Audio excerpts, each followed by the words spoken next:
Pemusik John Denver pernah berkata bahwa musik adalah bahasa yang universal. Karena itu, katanya, aku mencoba menciptakan musik yang mencerminkan kesadaran seorang warga yang prihatin. Seorang yang berupaya memperbaiki kualitas hidup, baik secara lingkungan, sosial, maupun politik. Aku selalu berusaha mengambil pengalaman ataupun pengamatan pribadi dan mengekspresikannya se-universal mungkin. Bersama Impresi, aku mencoba mengajak sobat pencinta musik di rumah untuk berbagi pengalaman dengan beberapa insan musik di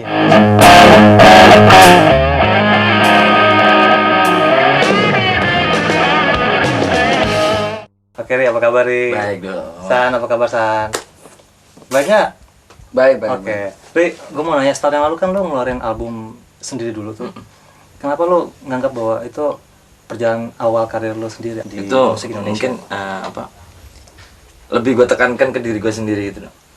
Sebuah misi membangun mental gue sendiri, karena kalau gue masih terus membayangkan betapa besarnya Dewa dulu atau betapa suksesnya Dewa dulu masih gue bawa, itu akan kayaknya akan jadi hal yang tidak membangun karir gue gitu.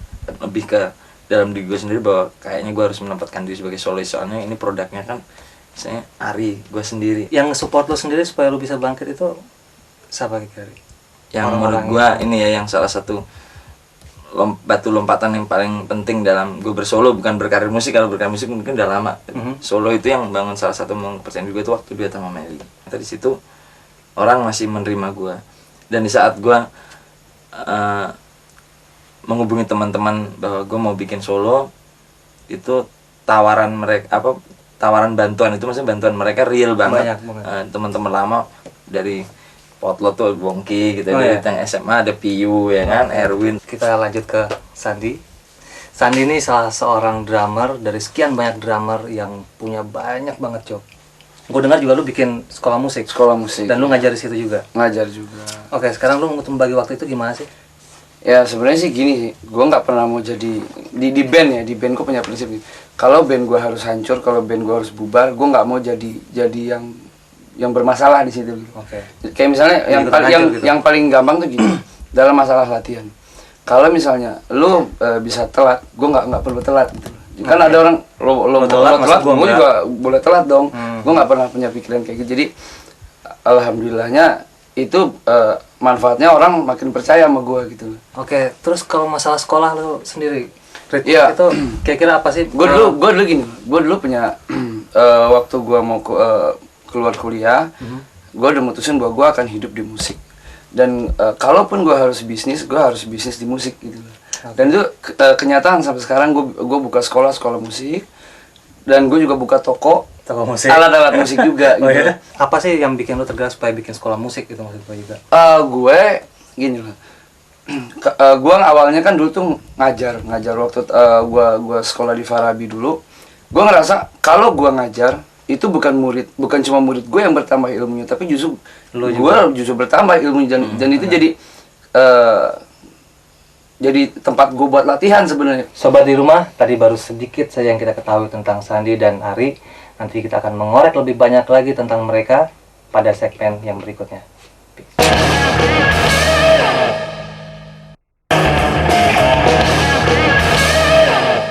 Sobat musik, kali ini gue akan ngajak kalian untuk mengetahui sejarah perjalanan karir mereka. Katanya dari sejak kelas 2 SD, lu tuh udah tahu banget, maksudnya kayak The Police, terus juga Queen, Rod Stewart.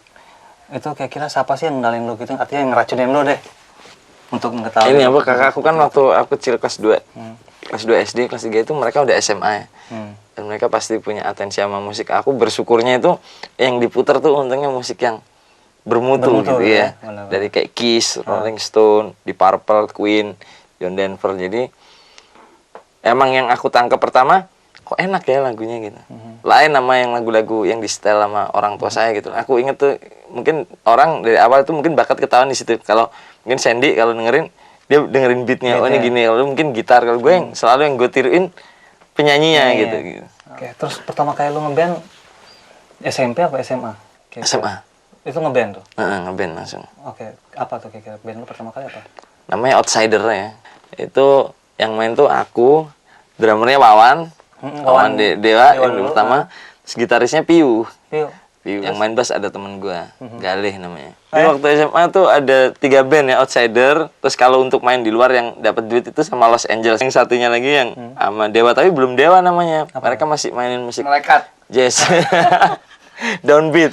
Terus begitu gue masuk, Downbeat, itu ya? baru mainin musik-musik apa pop rock kayak Toto gitu ya, Toto, Bad English waktu zaman itu kan itu. Kapan lu memutuskan supaya jadi seorang musisi? Tahun 94 gue keluar dari UNER semester 7 gitu. Dan lagian Dewa kan basecamp di Jakarta, jadi nggak mungkin gitu bolak-balik. Ya. Sementara gue orangnya susah ngatur waktu, akhirnya gue putusin di musik deh. Musik aja. Oke, San.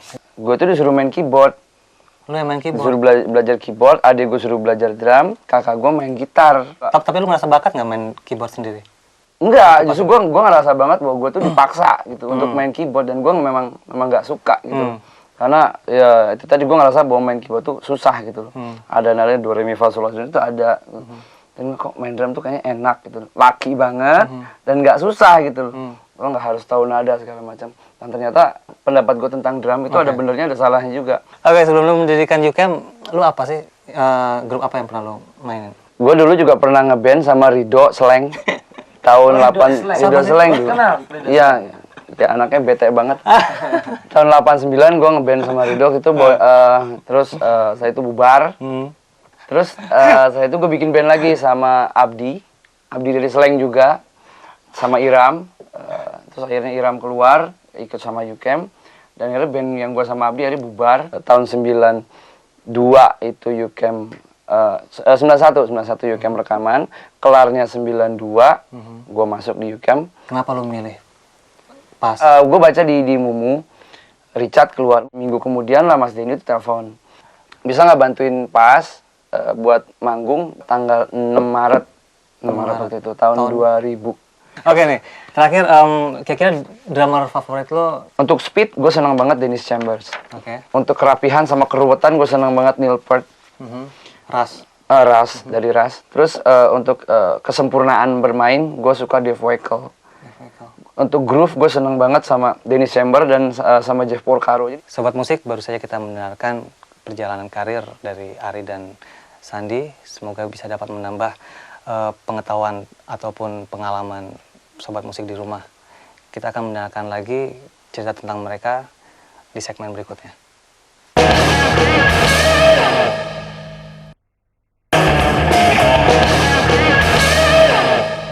Sobat musik, roda kehidupan terus berputar. Kadang kita dibawa ke atas dan kadang kita berada di bawah. Dunia musik dapat saja melambungkan nama mereka, tapi juga dapat membuat mereka terperosok. Kita coba mencari pengalaman yang didapat dari Ari, yang dialami oleh Ari, masalah drugs nih. Iya. Kira-kira apa sih feedback daripada selalu menggunakan drugs itu sendiri? Palsu gitu, semuanya tuh palsu. Ya hikmah yang tersembunyi mungkin yang gue bisa rasain, gue jadi lebih hati-hati melangkah, gue lebih bijak dalam menyikapi arti kesuksesan ya. Arti berkarir, bahwa sebenarnya kesuksesan itu bukan tujuan, maksudnya kepopuleran itu bukan tujuan, tapi adalah akibat dari apa yang kita kerjakan secara serius ya. Intinya drugs dengan karir itu sama sekali tidak mendukung. Selama lu menggunakan drugs itu, kalau lu masih ingat kira-kira apa sih yang lu rasain? Maksudnya mungkin nambahin PD lu atau apa kira-kira? Sebenarnya enggak ya, waktu itu apa ya, bukan pede, jadi cuek ya, jadi apatis malah. Nggak peduli sama orang, sama karir, sama badan. Jangankan peduli sama orang, sama badan gue sendiri gue nggak peduli kan. Yang paling gue sedih, yang paling gue sering rasain adalah di saat gue udah selesai menghibur ribuan orang gitu, tapi setelah kembali ke kamar hotel gitu, gue selalu kesepian dan ngapain gue menghibur orang banyak kalau gue menghancurkan diri gue sendiri. Terus dalam posisi lo masih menggunakan drugs, lo pernah coba lari, artinya coba memperbaiki diri lo sendiri nggak? Sering banget ya begitu. Berapa kali kira-kira? 13 kali. Oh ya? Dan semuanya nggak ada yang gunanya semua gitu. Akhirnya balik lagi, soalnya mungkin ya gue nggak menyiapkan diri gue sendiri untuk real sembuh. Dulu masih ada kata-kata, gue berhenti dulu ada dulu ahnya itu lah yang bikin. Mungkin tidak semua orang harus ada turning point gitu, balik. Tapi kalau gue rasanya waktu itu ngalamin suatu peristiwa yang membuat gue benar-benar tersadar gitu bahwa hidup ini tuh gak hanya sekedar kepopuleran, kesenang-senangan dan kayak gitu-gitu. Apa sih yang bikin lu sampai ingin? Nyokap gue meninggal. Gue masih mati waktu nyokap gue meninggal. Ternyata di situ gue ngerasa apa ya, mungkin pengalaman religius. Gue orang yang sebaik nyokap gue gitu ya, nyokap gue itu orang yang dihormati, orang yang baik sama siapapun. Itu di saat meninggal itu, ya gue janji gitu, dia udah semua. Ibaratnya gini deh, kita mau pergi keluar kota, lu mau show kan, mau keluar kota, lu kan harus bawa tiket, sediain tiket, lu mesti siapin baju, lu mesti siapin di sana itu gue makan apa, nginep di mana. Nah ini kita pergi ke suatu tempat di mana kita nggak balik lagi kan kalau kita meninggal. Bekal kita apa untuk pergi ke sana. Gue merasa begitu ngeliat nyokap gue meninggal, gila gue ini tiap hari bikin dosa. Kalau suatu saat gue ngadepin kejadian kayak seperti ini, apa nih bekal gue ke sana nanti. Cuman ada satu pesan yang gue inget dari nyokap gue tuh, bahwa Tuhan memberi kamu bakat yang luar biasa ini bukan untuk menyiksa diri kamu. Pasti ada yang salah dengan cara hidup kamu sampai kamu tidak mendapatkan kebahagiaan. Lu bikin lagu buat nyokap lu nggak? Ada, jadi bukan buat nyokap, istilahnya itu cuman judulnya Selamat Jalan Mama, jadi seperti ungkapan penyesalan gue. Lu berapa tahun sih kalau gue tahu lu terlibat dengan? Dari 93 ya, 93 itu. Tobat tahun 2000. Oke, ya pasti gue juga menunjukkan bahwa say no to drugs.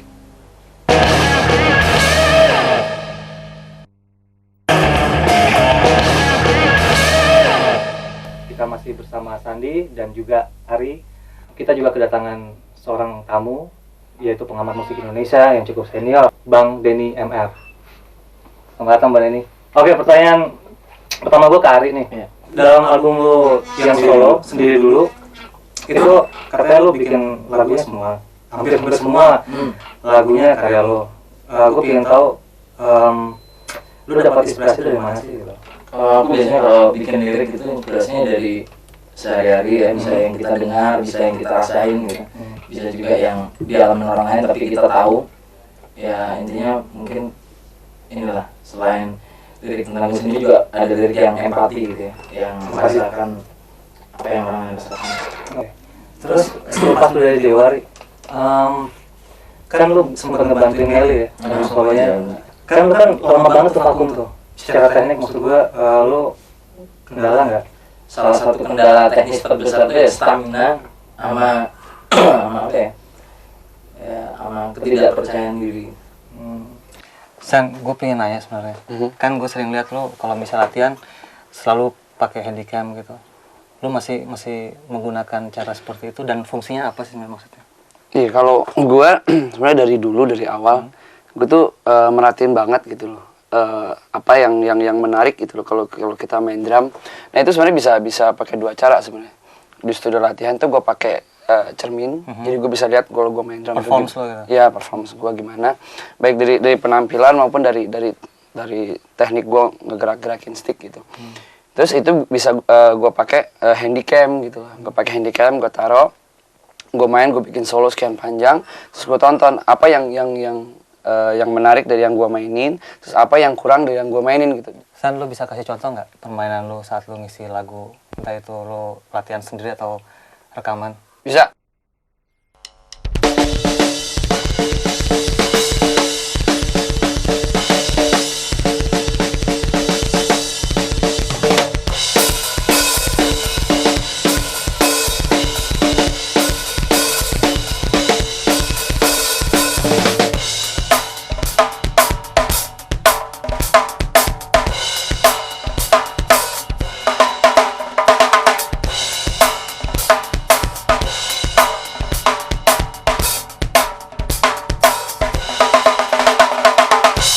Oke, ini Bang Denny, aku ada pertanyaan nih. Kira-kira Bang Denny ngeliat mereka berdua nih memposisikannya untuk kedepannya seperti apa gitu kira-kira? Ya, Ari bagi saya dia termasuk satu dari sedikit vokalis yang menurut saya memiliki bakat luar biasa ya. Karena seorang sosok vokalis itu kan menurut saya harus punya dua hal ya, yaitu satu bakat talenta dalam hal ini warna vokal, kemudian dua adalah karisma ya. Nah saya lihat di Ari ini ada dua-duanya gitu. Kemudian Sandi ini juga sosok unik juga, sosok unik dalam pengertian Sandi itu termasuk pemain drum yang bisa diterima di semua kalangan ya. Mungkin karena sifatnya yang supel, mudah bergaul, dia bisa mengalir di semua wilayah gitu. Artinya di komunitas musik underground dia juga dikenal, di komunitas pop juga dia juga nggak di siapa-siapa, di rock ya dia makanannya. Sobat di rumah, tadi kita udah mengorek bagaimana rahasia mereka bekerja, baik dari Ari, Sandi maupun komentar dari Bang Denny. Tapi jangan kemana-mana dulu, kita masih ada segmen berikutnya.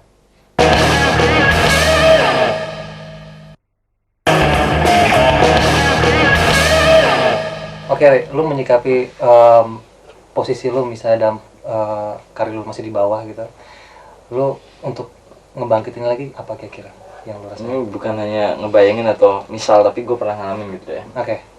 Waktu gue keluar dari Dewa itu, yang pertama-tama gue lakukan adalah melihat ke diri gue sendiri.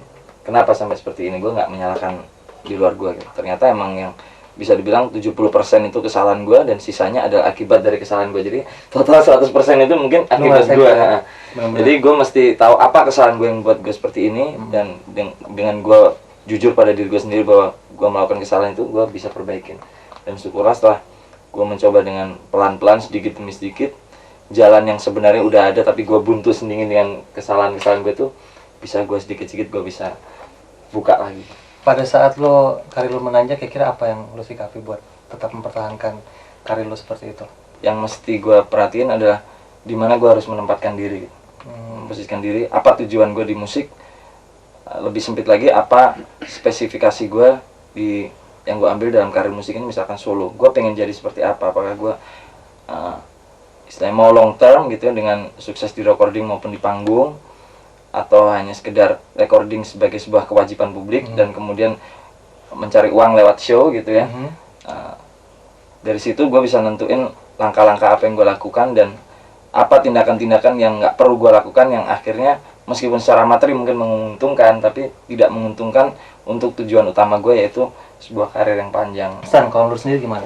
Kalau gue sih gini ya, gue dari semenjak gue milih musik, khususnya drum, buat jalan hidup gue selalu berpikir gini, walaupun gue di band gitu, gue nggak pernah berpikir band gue harus jalan terus, enggak. Jadi band gue mau jalan, band gue mau vakum, mau bubar sekalipun, gue tetap harus jadi Sandi gitu loh. Gue harus tetap latihan, segala macam kebutuhan gue di musik itu harus tetap gue cari dan gue penuhin. Jadi walaupun gue juga sendiri ngerasain waktu band gue vakum, gue tetap latihan karena itu gue butuh untuk tetap mempertahankan kemampuan gue.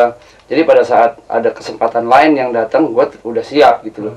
Oke, Bang Denny, gue mau tanya lagi nih, kira-kira prasyarat apa sih supaya bisa jadi seorang pemusik? Kalau menurut saya sih dua hal ya yang harus dimiliki oleh mereka yang mau menekuni karir di musik. Pertama itu sudah tentu talenta ya, karena itulah jualan dia yang pertama lah.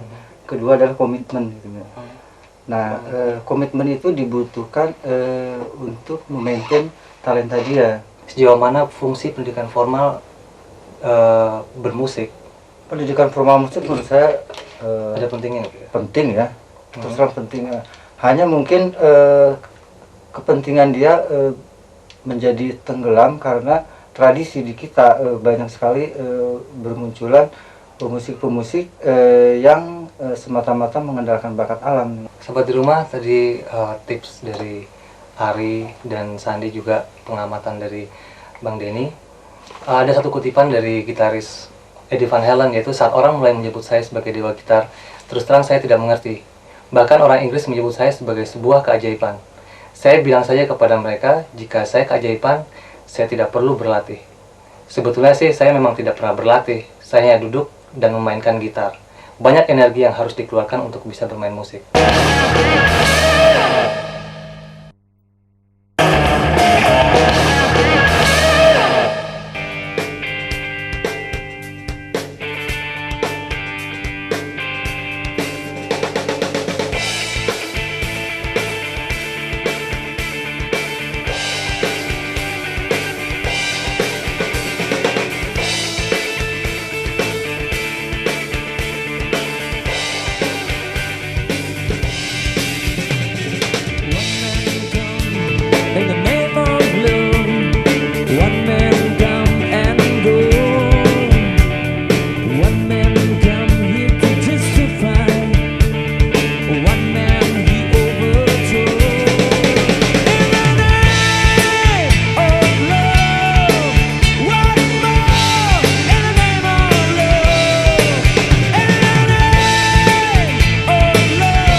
a shot train